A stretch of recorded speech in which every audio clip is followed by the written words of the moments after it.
YouTube channel के सभी दर्शकों को हार्दिक स्वागत और अभिनंदन। दोस्तों, पिछले एपिसोडों में मैंने व्यंजन संधि से संबंधित विविध प्रकार के नियम और सूत्रों की चर्चा की थी। अब उसी कड़ी को मैं आगे बढ़ाते हुए एक विशेष तरह के नियम हैं संस्कृत में, जिसे शब्द विधान और अणत्व विधान के नाम से जाना जाता है। इस संधि व्यंजन संधि के अंतर्गत ही एक विधान है ये। हालांकि संस्कृत में शब्द विधान और अणत्व विधान दोनों से संबंधित अलग अलग सूत्र की व्याख्या की गई है। चूँकि मैं आपको हिंदी व्याकरण को लेकर चल रहा हूँ, तो उसमें अलग अलग सूत्र तो नहीं हैं, लेकिन संक्षिप्त नियम हैं।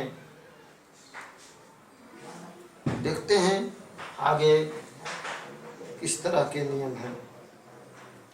तो सबसे पहले इसमें मैं चलूँगा सत्व विधान।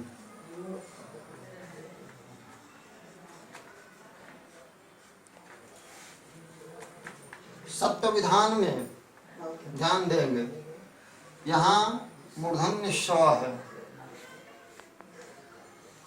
जैसे हिंदी में लिखते हैं विषम।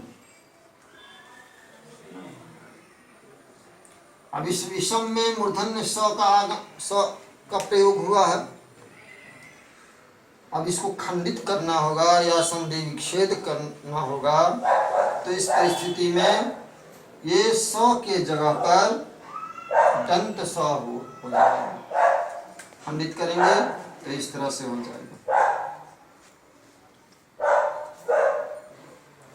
ये जब ये अलग अलग खंड में जो बने, इन दोनों जब आपस में जुटेंगे तो ये स जो है, दंत स जो है, मूर्धन्य स के रूप में परिवर्तित हो जाएगा। सामान्य नियम यही है शब्द विधान के अंतर्गत। तो नियम क्या कहता है? नियम कहता है स से पहले, स से पूर्व,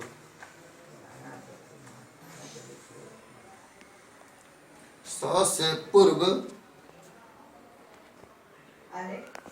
अ या आ से भिन्न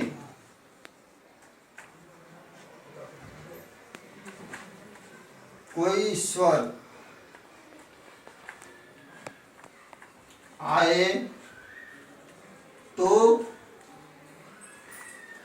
स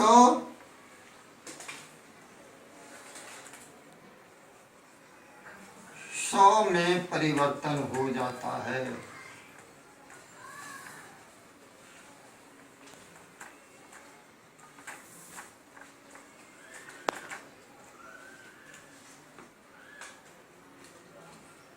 स्पष्ट है, ध्यान देना होगा। अ और आ नहीं होना चाहिए। मतलब ये स है, स से पूर्व है, यानी पहले, स से पहले। दूसरे खंड में स है, तो पहले खंड में अ आ को छोड़कर कोई स्वर, अ आ को छोड़ेंगे तो क्या बचेगा? ई, उ,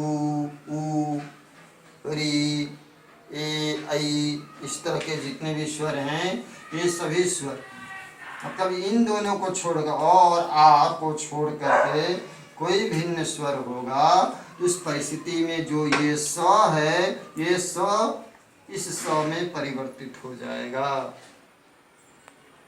और उदाहरण देखते हैं इसमें।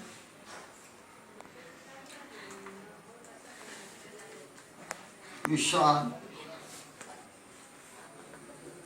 विषाद, विषाद।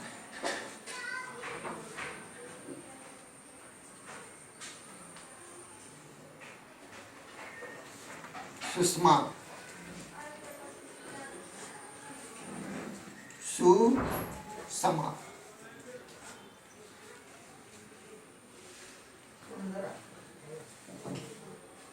इस तरह से जितने भी उदाहरण आएंगे सभी उदाहरणों में आप सिर्फ ध्यान देंगे और आर नहीं होना चाहिए, और आर नहीं रहे, इनसे भिन्न कोई स्वर रहे, और उसके बाद ये स्व रहे, दंत स्व रहे, तो दोनों के योग से मूर्धन्य स्व में परिवर्तन होगा। यह है आपका शत्व विधान। इसके पश्चात णत्व विधान भी है।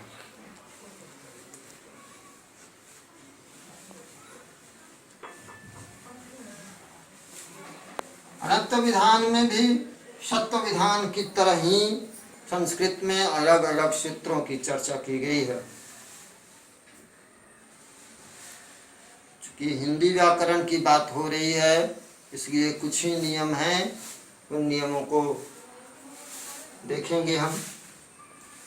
अब इसमें ध्यान देना है, यहाँ मुख्य रूप से जैसे यहाँ पर सत्व विधान में मूर्धन्य स्व मुख्य भूमिका निभा रहा था, उसी तरह से यहाँ पर मुख्य भूमिका में अणा है।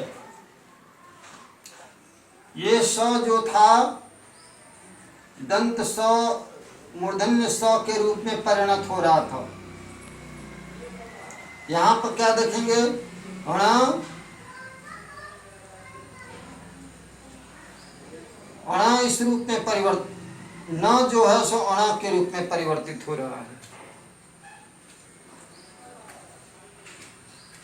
यानी ये अणा टवर्ग का है, टवर्ग का पंचम वर्ण है, और ये न टवर्ग का पंचम वर्ण है। टवर्ग का पंचम वर्ण है, यानी टवर्ग का उच्चारण होता है दंत से, और अणा टवर्ग है तो टवर्ग का उच्चारण होता है मूर्धा से। ये मूर्धन्य वर्ण है, ये दंत वर्ण है।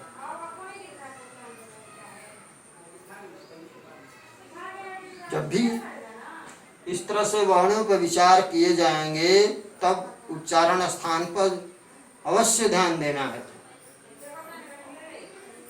इससे छुटकारा आपको कहीं नहीं मिलेगी। जहाँ वर्णों के विचार है वहाँ मुख्य रूप से ध्यान देने योग्य बात है। नियम क्या कहते हैं इसमें, यदि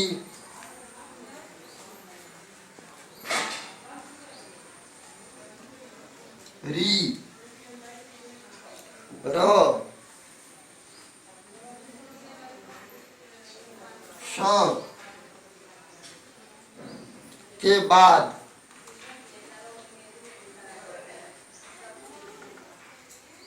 न हो तो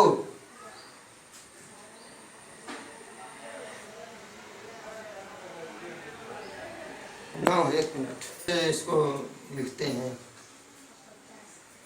न हो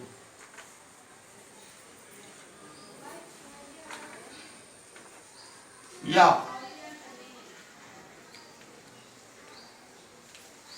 स्वर हो।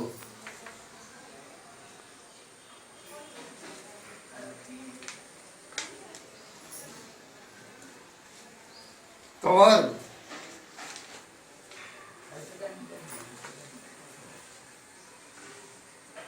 चवर्ग अवर्ग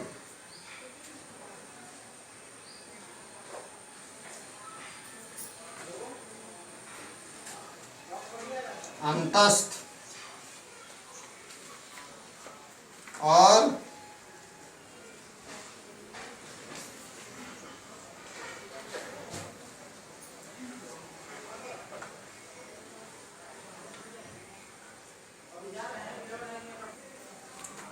अनुस्वार।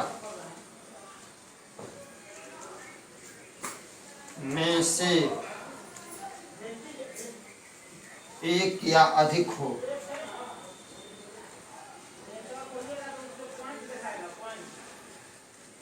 तो न अणा में बदल जाता है।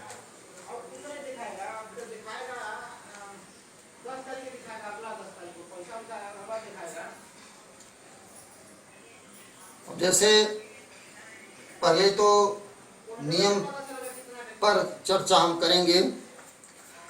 इसमें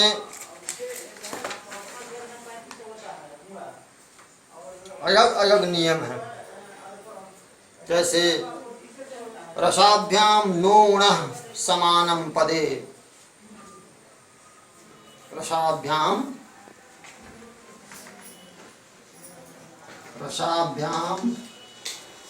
नोणः,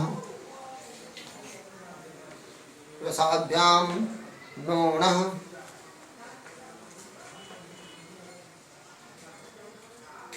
समानम पदे, एक सूत्र की चर्चा मैंने किया।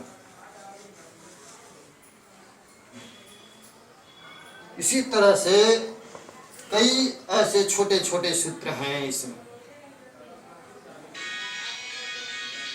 इन सूत्रों में ध्यान देने योग्य है कि जो न अणा है,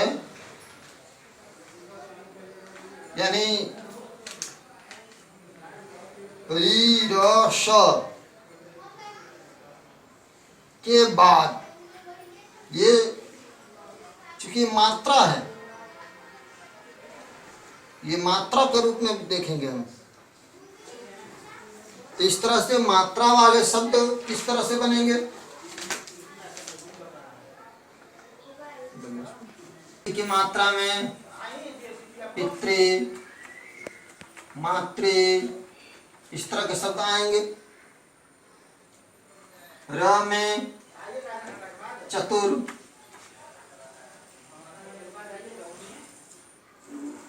शब्द आएंगे। और स तो सीधा रूप, ये चूंकि व्यंजन वर्ण है तो ये भी व्यंजन है, लेकिन र को मैंने स्वर के रूप में भी कहा है। य, र, य, व, ये चार अंतस्थ व्यंजन जो हैं, ये एक विशेष नियम के तहत स्वर भी बन जाता है। इसलिए यह व्यंजन भी है और स्वर भी है। ये हमेशा ध्यान में रखना है। तो इस तरह से उदाहरण हम देखते हैं कि श के बाद न हो, मतलब ये प्रथम खंड में होना चाहिए, या फिर स्वर वर्ण हो, कोई भी स्वर, कवर्ग, चवर्ग, पवर्ग, इनमें से कोई वर्ण हो। अंतस्थ यानी य, र, य, व, ये। फिर अनुस्वार युक्त शब्द, अनुस्वार युक्त पद का निर्माण हो, यानी इनमें से कोई भी एक हो, या एक से अधिक भी हो सकता है। उस परिस्थिति में न उसके बाद न आए तो न जो है अणा में परिवर्तित हो जाता है। जैसे परिजोड़ नाम बराबर परिणाम, परिजोड़ नाम परिणाम। उसी तरह से प्रजोड़ नाम बराबर प्रणाम। देख रहे हैं यहाँ ये र है, में ई की मात्रा है, यहाँ न है। यहाँ प में र की मात्रा है इस तरह से, और ये न है। इस तरह से आएगा तो ये न जो है, यह दोनों जगह पर जो न का प्रयोग हुआ है, यह न अणा में परिवर्तित हो जा रहा है। और भी कई उदाहरण हैं। मर जोड़ न बन जाएगा मरण।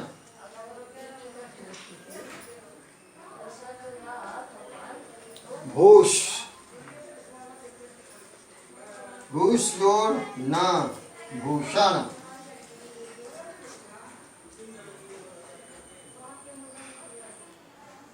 राम जोड़ आयन रामायण। ये विशेष नियम के तहत है। यहाँ पर न है, ये अणाम में परिवर्तित हो गया,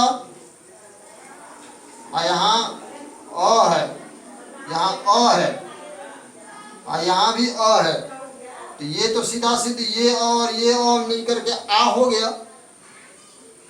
ये अ और म का अ, म में भी अ स्वर है, ये स्वर और ये स्वर दोनों मिलके आ हो गया।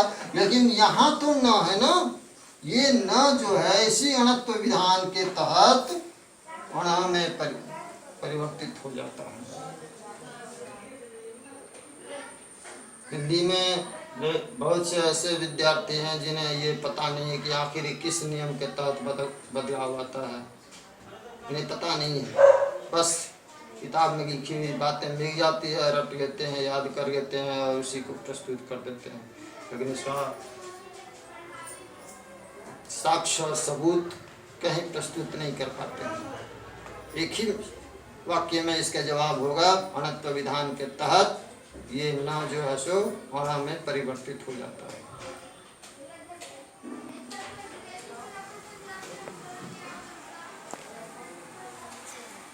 इस तरह से और भी उदाहरण हो सकते हैं। प्रमाण प्रमाण, जैसे यहाँ पर प्रनाम तो बनेगा यहाँ प्रमाण। इस तरह के जितने भी संधि शब्द में परिवर्तन देखने को मिलता है, ये सारे परिवर्तन शत्व विधान और अणत्व विधान के अंतर्गत आते हैं। अब स्पष्ट हो गया होगा सबको।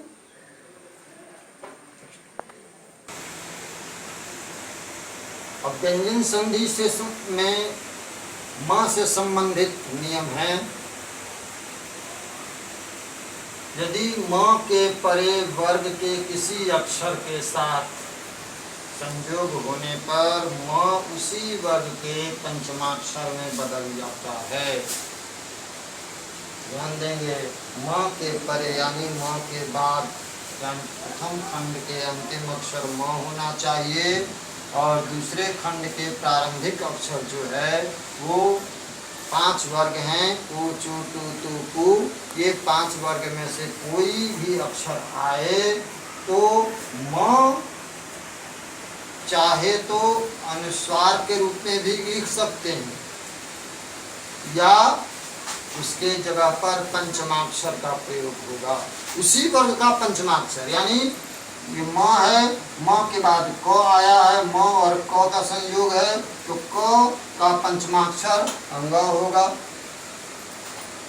यहाँ म है, इसके बाद च आया है तो च का पंचमाक्षर य होगा। यहाँ ग आया है तो ग का पंचमाक्षर अंग होगा। यहाँ त है तो त का पंचमाक्षर न होगा। यहाँ प है तो प का पंचमाक्षर म होगा। अब कहेंगे कि यहाँ पर सभी अक्षर आधे आधे क्यों हैं? आधे इसलिए हैं कि यहाँ पर सब में म में देख रहे हैं हलंत है, हल चिन्ह लगा हुआ। हल चिन्ह जहाँ लग जाएंगे तो वहाँ भी तो हल रूप में ही ना प्रस्तुति होगी, इसलिए यहाँ पर आधे होंगे। ये पहला नियम है म से संबंधित व्यंजन संधि में। दूसरा नियम क्या कहते हैं कि म के परे अंतस्थ या उष्म व्यंजन में से कोई वर्ण हो तो म का अनुस्वार में परिवर्तन होता है, ये अनिवार्य है। यहाँ पर म अनुस्वार में भी मैंने लिखा है, ये चूंकि हिंदी में प्रयोग होते हैं इस तरह से, ये संस्कृत का प्रयोग है।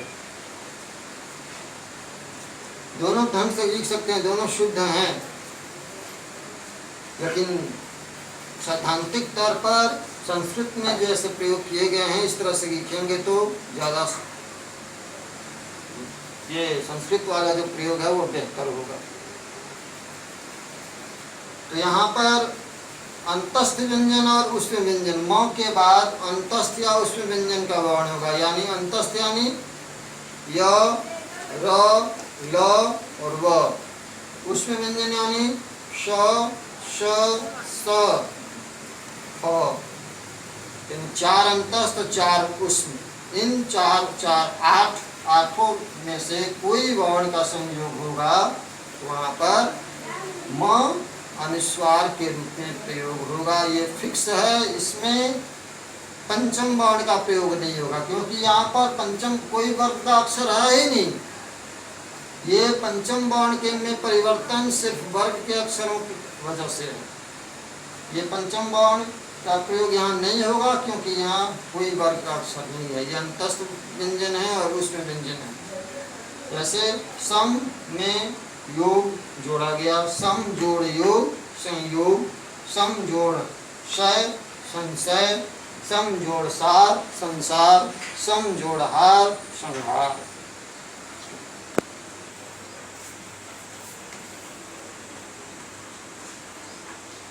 म के परे म आए तो कोई परिवर्तन नहीं होता है। जैसे सम जोड़ मान सम्मान,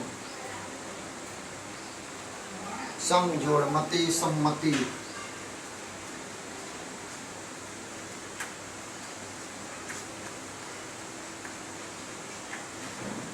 जो जैसा था उसी रूप में सीधे के सीधे संयोग हो जा रहा है।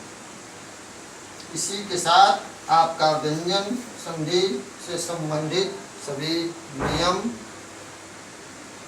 यहीं समाप्त होते हैं। दोस्तों,